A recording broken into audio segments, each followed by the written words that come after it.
കാർഷിക കേരളത്തിന്റെ ഹരിതസ്പന്ദനങ്ങൾ പകർത്തി കിസാൻ കൃഷിദീപം 5ാം വർഷത്തിലേക്ക് മുന്നേറുന്നു. മലയാളത്തിലെ ജനപ്രിയ ചാനലായ ഏഷ്യാനെറ്റിൽ. കർഷകർക്ക് പല അറിവുകൾ കൊടുക്കാനായി റേഡിയോയിലൂടെയും പത്രങ്ങളിലൂടെയും മറ്റും സർക്കാർ ഒരുപാട് പദ്ധതികൾ ആവിഷ്കരണം ചെയ്തിട്ടുണ്ട്. അതിൻ്റെ ഏറ്റവും പുതിയ രീതിയാണ് ടെലിവിഷൻ ചാനലിലൂടെ ഇപ്പോൾ സംപ്രേഷണം ചെയ്തുകൊണ്ടിരിക്കുന്ന ഈ കിസാൻ കൃഷിദീപം എന്ന പ്രോഗ്രാം. ഞാൻ പലപ്പോഴും സമയം കിട്ടുമ്പോഴൊക്കെ ഈ പ്രോഗ്രാം കാണാറുണ്ട്, എൻ്റെ ഉള്ളിലെ കർഷകനൊരു സന്തോഷം ഉണ്ടാക്കാൻ.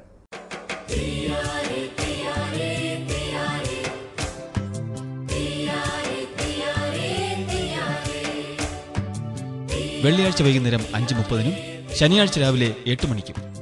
പുനഃസംപ്രേഷണം ഏഷ്യാനെറ്റ് ന്യൂസ് ചാനലിൽ തിങ്കളാഴ്ച വൈകിട്ട് 6:30-ന്. കിസാൻ കൃഷിദീപം, കാർഷിക കേരളത്തിന്റെ മുഖപ്രസാദം.